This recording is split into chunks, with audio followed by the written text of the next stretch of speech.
Semoga kita selalu diberikan kesehatan oleh Allah Subhanahu wa taala ya. Nah, perkenalkan, nama Ibu Bernica Romadhani Fanida, Ibu dari Universitas Jambi, Fakultas Keguruan dan Ilmu Pendidikan dari Prodi Bimbingan dan Konseling. Di sini, seperti yang kita ketahui bahwa wabah virus COVID-19 ini karena pemerintah menganjurkan untuk kita stay at home atau tetap di rumah saja. Nah, di sini karena anjuran pemerintah kita harus mengikutinya, di mana seharusnya ibu menyampaikan layanan ini di kelas, tetapi karena anjuran tersebut kita harus tetap di rumah saja ya. Nah, di sini ibu akan membawakan sebuah video layanan yang berisikan layanan orientasi. Apa sih layanan orientasi itu? Ada yang tahu nggak? Layanan orientasi adalah layanan konseling, di mana layanan ini untuk memahami peserta didik memasuki lingkungan baru yang dimasukinya agar mempermudah dan memperlancar berperannya peserta didik pada lingkungan baru tersebut, seperti itu. Nah, di sini ibu akan mengambil sebuah topik, yaitu mengenal bakat dan minat. Apa sih bakat saya?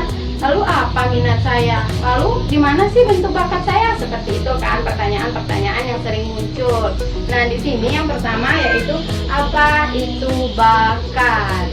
Nah, apa sih bakat itu? Ada yang tahu nggak nih? Pasti pada tahu ya. Tetapi gua akan memperjelas seperti pengertiannya, yaitu bakat adalah satu kemampuan atau potensi yang dimiliki oleh seseorang, di mana kemampuan tersebut sudah melekat pada dirinya yang dapat digunakan lebih cepat dan lebih baik dibandingkan orang biasa. Nah, seperti itulah pengertian dari bakat tersebut.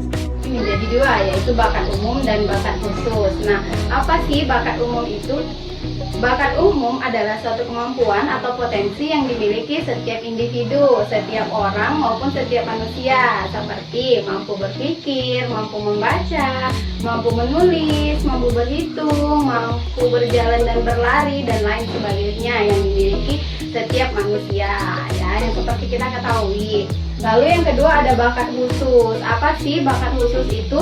Bakat khusus adalah suatu kemampuan atau potensi yang dimiliki secara khusus oleh orang-orang tertentu. Nah, bakat khusus ini terbagi lagi menjadi beberapa bentuk nih. Yang pertama ada verbal. Nah, di sini yang kalian lihat, verbal di sini adalah anak kecil yang sedang menulis ya. Nah, seperti yang kalian lihat, verbal adalah suatu kemampuan yang dimiliki seseorang, di mana mereka mampu dalam setiap kata. Nah, di sini seperti membuat puisi, membuat cerita, membuat sebuah dongeng, seperti itu ya.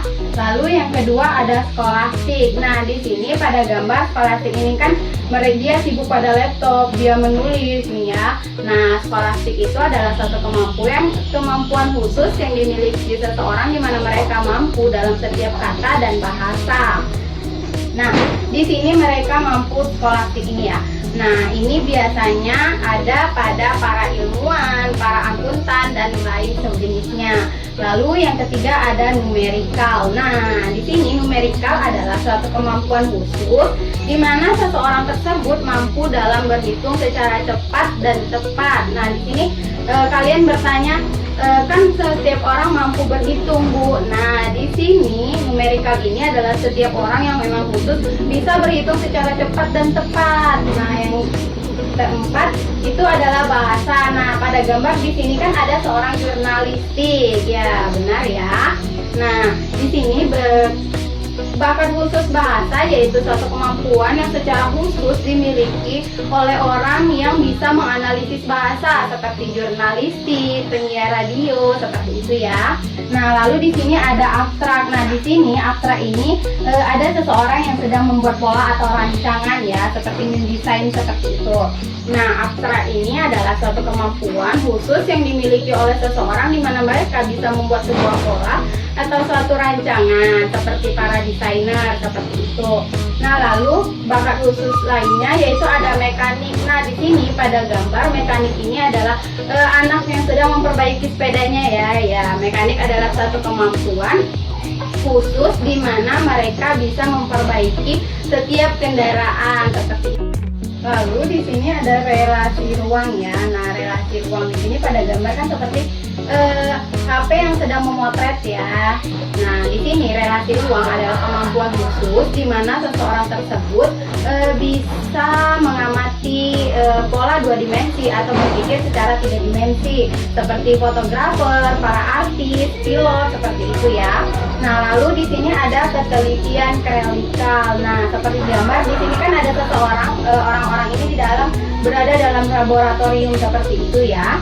Nah, ketelitian klerekal adalah sebuah kemampuan khusus yang dimiliki seseorang di mana mereka bisa mengamati, meramu di dalam laboratorium tersebut. Nah, lalu setelah setiap pembahasan ini, setiap bentuk-bentuk ini saya jelaskan. Nah, di sini kalian bisa nih melihat, oh berarti bentuk bakat saya di sini ya, atau di sini ya, seperti itu ya, teman-teman. Nah, di sini yang kedua yaitu apa itu minat. Apa ya minat itu? Minat adalah suatu keinginan atau dorongan yang dimiliki seseorang, di mana dorongan itu menjadi keinginan yang bisa membuat kalian melakukan sesuatu hal tersebut. Nah, minat ini sangat berkaitan dengan motivasi. Kenapa begitu? Karena nih setiap kalian mengalami kegagalan, kalian pasti membangkitkan sebuah saya harus berhasil, saya harus sukses seperti itu. Nah, itu adalah suatu minat yang kalian bangkitkan. Nah, lalu faktor-faktor yang mempengaruhi minat. Minat itu timbulnya dari mana sih? Apa sih faktor-faktor dari minat itu? Nah, yang pertama ada faktor dorongan. Faktor dorongan di sini maksudnya adalah faktor dorongan ini sangat berkaitan dengan diri kita sendiri, sangat dekat dengan diri kita sendiri.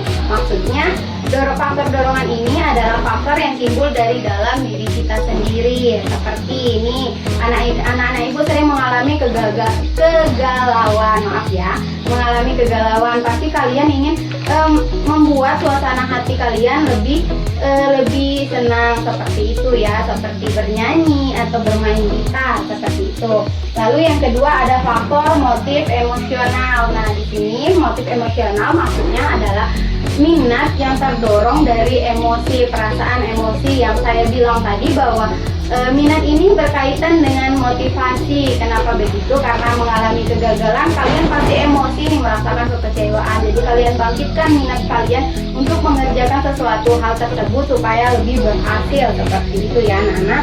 Lalu yang terakhir ada faktor motif sosial. Nah, faktor motif sosial ini maksudnya adalah minat yang timbul, minat yang dipengaruhi oleh lingkungan sekitar. Seperti nih, kalian lihat teman-teman kalian lagi bermain sepak bola, berlatih sepak bola, kok saya ingin ya berlatih juga, seperti itu. Lalu kalau yang cewek-cewek melihat kayak para youtuber berdandan seperti itu, jadi minat untuk latih dandan juga, seperti itu ya anak-anak. Nah, inilah materi yang telah ibu sampaikan. Semoga materi ini bisa menjadi ilmu yang bermanfaat bagi kalian. Nah, sampai di sini pembahasan ibu.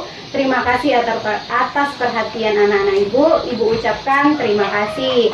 Wabillahi taufiq wal hidayah. Wassalamualaikum warahmatullahi wabarakatuh.